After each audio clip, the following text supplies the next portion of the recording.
Magandang umaga mga mag-aaral. Alam niyo ba kung ano ang ating tatalakayin sa oras na ito? Meron ba kayong ideya? Tama! Ito ang tekstong impormasyonal. Kaya't halina't tuklasin natin kung ano ang kahalagahan ng tekstong impormasyonal at kung ano ang uri ng tekstong impormasyonal. Handa na ba kayo? Ang ating tatalakayin sa oras na ito ay ang tekstong impormasyonal. Ano nga ba ang tekstong impormasyonal?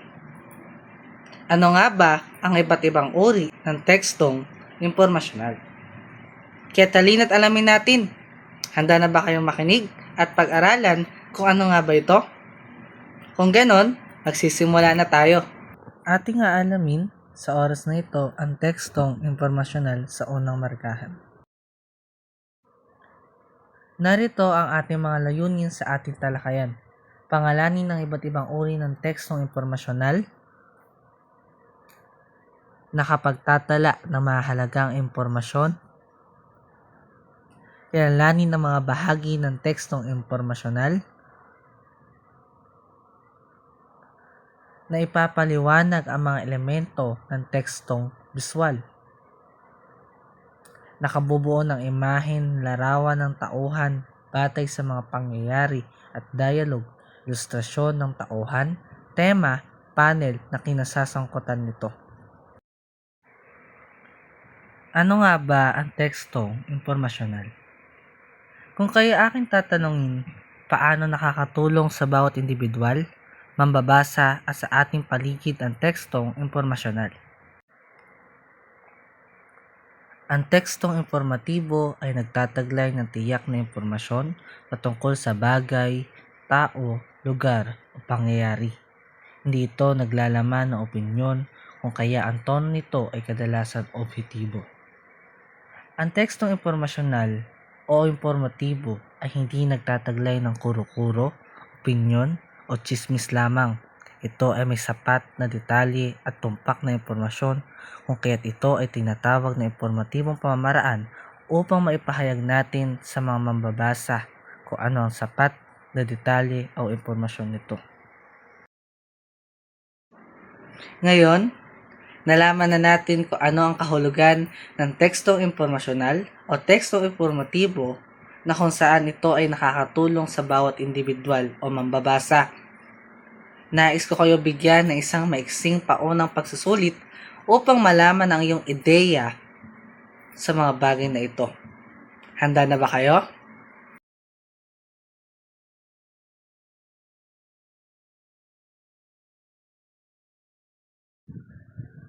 Paunang seleksyon, isang uri ng tekstong impormasyonal na naglalaman ng mga kasalukuyang pangyayari sa loob at labas ng bansa at nagsisilbing impormasyon sa publiko tungkol sa mga nangyayari sa kanilang paligid. Nalalaman niyo ba kung ano ang sagot dito? Ito ang pangalawang seleksyon. Isang uri ng tekstong impormasyonal na naglalaman ng maikling paglalahad ng kabuuan ng isang pagsusuri o pananaliksik. Ang layunin nito ay upang bigyan ng maikling pangkalahatang ideya tungkol sa nilalaman ng isang malawak at detalyadong pagsusuri. Ito ang pangatlong seleksyon. Isang uri ng tekstong impormasyonal na naglalaman ng mga kaisipan, opinyon at mga pananaw ng manunulat tungkol sa isang paksa. Ito ay naglalayong magbigay ng impormasyon at pagpapaliwanag ng mga mambabasa tungkol sa isang partikular na paksa. At panghuli na seleksyon, isang uri ng tekstong impormasyonal na naglalaman ng mga pananaliksik at pagsusuri ng mga akademiko sa mga partikular na paksa na may kinalaman sa kanilang larangan. Ito ay karaniwang ginagamit sa mga akademikong pag-aaral tulad ng thesis at disertasyon. Ano kaya ang sagot dito? Nahirapan ka ba sa mga tanong o sa mga seleksyon na iyong nabasa? Sa pamamagitan ng ating susunod na talakayan, ito ang uri o mga uri ng tekstong impormasyonal na kung saan masasagot natin kung ano nga ba ang mga seleksyon na ito at paano ito makakatulong sa atin, sa ating lipunan o sa bawat individual. Kaya't alamin natin, tara! Ang mga uri ng tekstong impormasyonal. Nalalaman mo ba kung ano ang sagot sa unang seleksyon? Tama, ito ay balita. Ang balita ay naglalaman ng mga kasalukuyang pangyayari sa loob at labas ng ating bansa. Ito ay nagsisilbing impormasyon sa publiko tungkol sa mga nangyayari sa ating paligid. Ito ay halimbawa ng tekstong impormasyonal. At narito ang mga halimbawa ng balita na ating makikita. Halina't pakinggan at unawain. Dahil sa inaasahang pagtaas sa presyo ng mga produktong petrolyo bunga ng kaguluhan sa Middle East, inihayag ng Land Transportation Franchising and Regulatory Board na ikononsendera nito ang pagpapatupad ng provincial fare increase sa mga public transportation kapag umabot sa 60 pesos per liter ang diesel. Pangalawang halimbawa ng balita. Kasunod ng malaking taas presyo sa petrolyo, isa pang produkto ng posibleng magmahal ang bigas. Ayon yan sa Department of Agriculture. Ito ang pangalawang uri ng tekstong impormasyonal, ang abstract. Ito ay naglalaman na maikling paglalahad ng kabuuan ng isang pagsusuri o pananaliksik. Ang layunin nito ay upang bigyan ng maikling pangkalahatang ideya ang mga mambabasa tungkol sa nilalaman ng isang malawak at detalyadong pagsusuri. Ang pangunahing layunin ng abstract ay magbigay ng maikling, malinaw at komprehensibong buod na isang akademikong papel, thesis o pananaliksik. Nagsisilbi itong gabay sa mga mambabasa upang mabilis na maunawaan ang isang paksa. Narito ang isang halimbawa o mga halimbawa ng abstract. Makikita natin ito at maaari natin itong basahin. Ang Facebook ang pinakamabisa na daluyan na mensahe tungo sa inyong mga kaibigan at pamilya. Ang layunin ng pananaliksik na ito ay malaman ang pagkakaiba ng emosyon ng isang tao. Dahilan kung bakit nagbabahagi ang tao sa Facebook, ipinaalam ang mga nangyayari sa buhay, espesyal na pangyayari sa pang-araw-araw nilang gawain. Sa aming konklusyon, ang paggamit ng Facebook ay merong epekto lalo na sa kanilang emosyon na estado. Narito ang ikatlong bahagi na uri ng tekstong impormasyonal. Ito ang sanaysay. Ito ay naglalaman ng mga kaisipan, opinyon at mga pananaw ng manunulat tungkol sa isang paksa. Naglalayong itong magbigay ng impormasyon at pagpapaliwanag sa mga mambabasa tungkol sa isang partikular na paksa. Ang sanaysay ay formal na paglalahad ng kaalaman o pagsusuri ng isang seryosong paksa. Nagtatampok ng personal na pananaw, kuro-kuro o damdamin ng manunulat. Ang layunin nito ay baguhin ang pananaw o hikayatin ang mambabasa na sumang-ayon sa isang argumento. Nag-uudyok sa mambabasa na mag-isip, mag-analisa o magkaroon ng empatiya sa isang tinatalakay. Ito ay isang sanaysay. Narito ang halimbawa ng sanaysay. Ito ay may tatlong balangkas, panimula, gitna, at wakas. Ang tatlong bahagi o balangkas ng sanaysay ay panimula. Ang panimula sa bahaging ito ay nilalahad ng pangunahing kaisipan o pananaw na may akda at kung bakit mahalaga ang paksang tinatalakay. Ito ay isang point of view. Ang gitna o katawan ay nilalahad sa bahaging ito ang pangkaragdagang kaisipan o pananaw kaugnay sa tinatalakay na paksa. At sa wakas naman, nakapaloob sa bahaging ito ang kabuuan ng sanaysay, ang pangkalahatang palagay o pasya tungkol sa isang paksa. Ito ay tatlong bahagi ng balangkas ng sanaysay. Ang tekstong akademiko naman ang pang-apat na uri ng tekstong impormasyonal.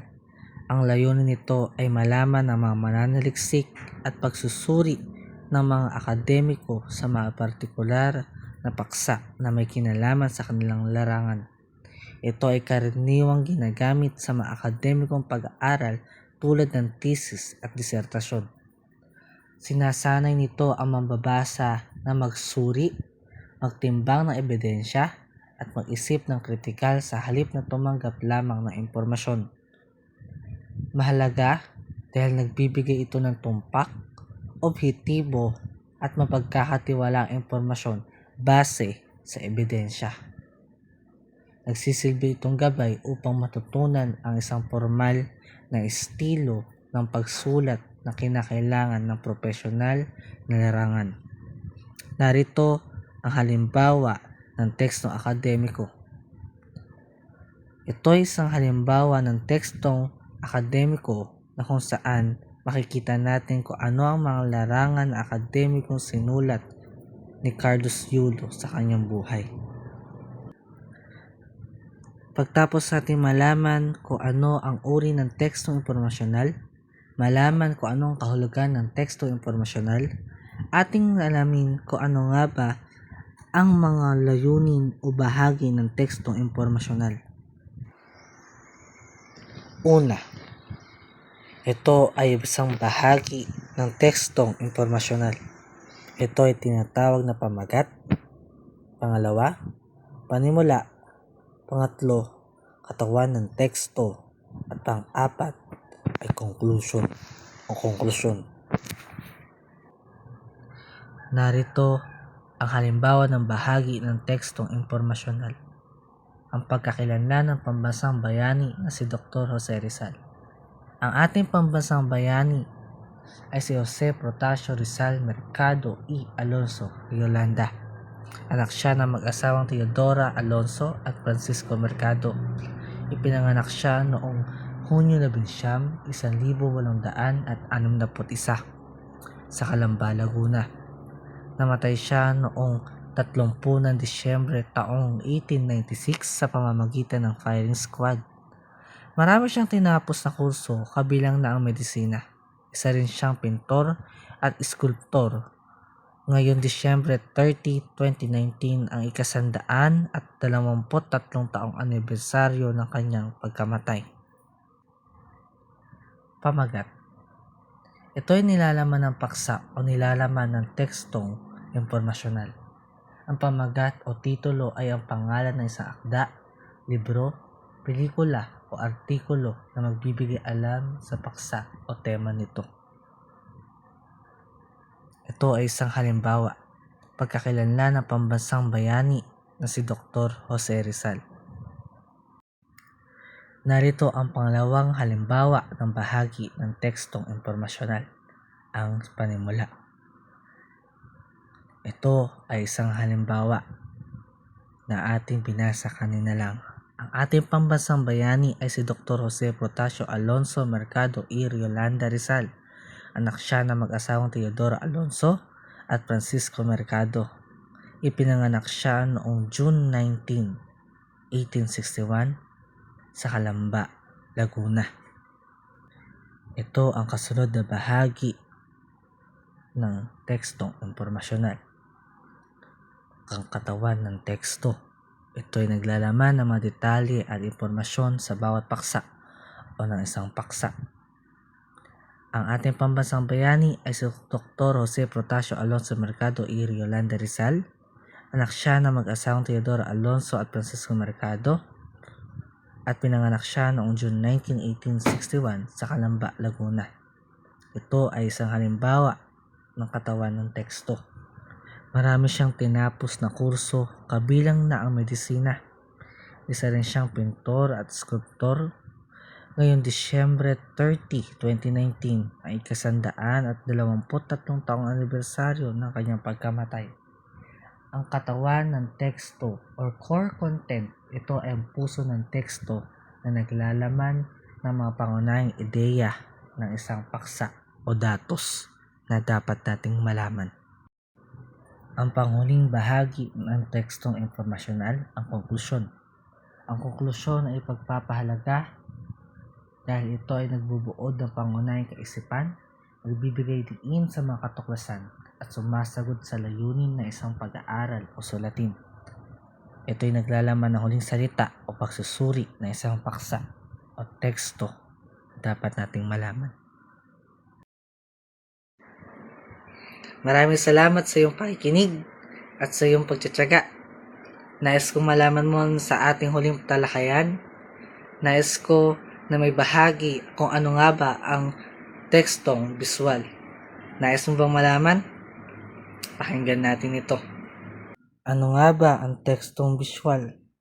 Ang tekstong visual ay ang mga materyales na naghahatid ng impormasyon o mensahe gamit ang mga larawan.